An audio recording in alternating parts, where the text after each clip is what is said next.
एक बार माता पार्वती ने भगवान शिव से प्रश्न किया, प्रभु, आपने मुझे भगवान श्रीहरि विष्णु से जुड़ी कई महान कथाएं सुनाई जो सभी लोगों के लिए कल्याणकारी हैं। अब मैं गीता की महिमा सुनना चाहती हूँ, जिसे सुनने से श्री हरि में भक्ति बढ़ती है। कृपा कर मुझे सुनाएं। भगवान शिव मुस्कुराए और बोले, हे देवी, सुनो।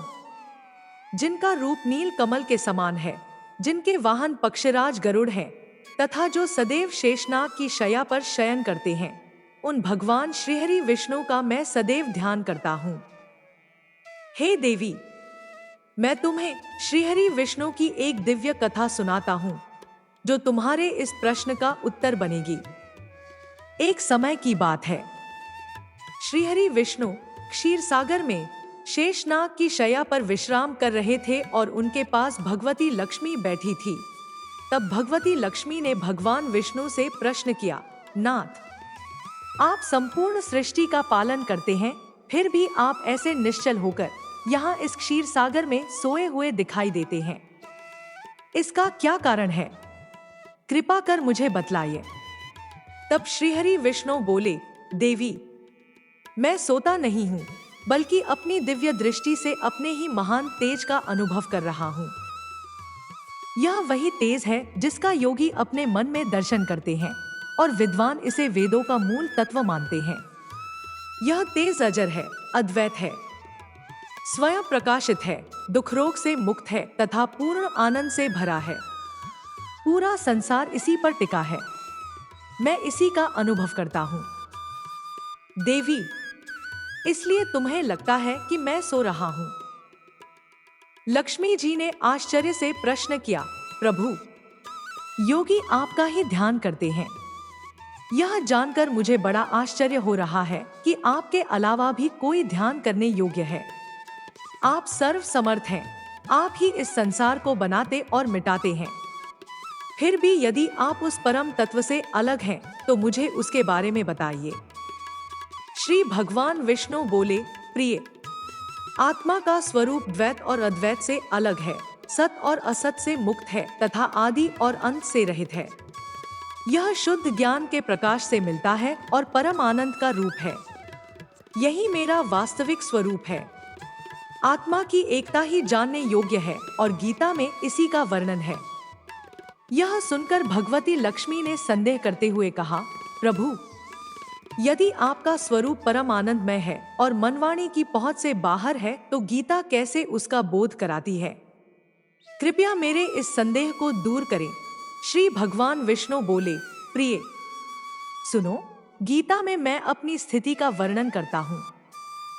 गीता के पहले 5 अध्याय मेरे 5 मुख हैं, 10 अध्याय मेरी 10 भुजाएं हैं, 1 अध्याय मेरा पेट है और 2 अध्याय मेरे 2 चरण हैं।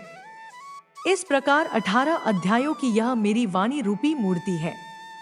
यह केवल जानने से ही बड़े पापों का नाश कर देती है। जो शुद्ध बुद्धि वाला व्यक्ति गीता के 1 या आधे अध्याय का अथवा 1 आधे या चौथाई श्लोक का भी नित्य अभ्यास करता है, वह सुशर्मा की तरह मुक्त हो जाता है। फिर श्री लक्ष्मी जी ने पूछा, प्रभु, सुशर्मा कौन था? वह किस जाति का था और किस प्रकार उसे मोक्ष की प्राप्ति हुई? भगवान विष्णु मुस्कुराए और बोले, देवी, मैं तुम्हें सुशर्मा की कथा सुनाता हूँ। भगवान विष्णु बोले, प्रिय, सुशर्मा बहुत बुरी बुद्धि का मनुष्य था। वह पापियों में सबसे बड़ा पापी था। उसका जन्म एक ऐसे ब्राह्मण कुल में हुआ था जो वेदों के ज्ञान से शून्य था और पाप कर्म करने वाला था। वह न तो ध्यान करता था, न जप करता था, न होम करता था, न अतिथियों का आदर ही करता था। वह हमेशा बुरे कामों में लगा रहता था। वह खेती करता था और पत्ते बेचकर पेट भरता था। उसे शराब पीने की बुरी आदत थी और वह मांसाहारी भी था। इसी तरह उसने अपना अधिकांश जीवन व्यतीत किया। एक दिन मूर्ख सुशर्मा पत्ते लेने के लिए किसी ऋषि के बगीचे में घूम रहा था। तभी एक काले विषैले सांप ने उसे काट लिया और वह उसी समय मर गया। उसके बाद वह कई प्रकार के नरकों में गया और वहां की पीड़ा भोगकर फिर धरती पर उसे जन्म मिला। यहाँ वह बोझा ढोने वाला बैल बना। तब किसी अपंग व्यक्ति ने अपनी सुविधा के लिए उसे खरीद लिया। बैल ने अपनी पीठ पर भार उठाकर बड़े कष्ट से 7-8 साल बिताए।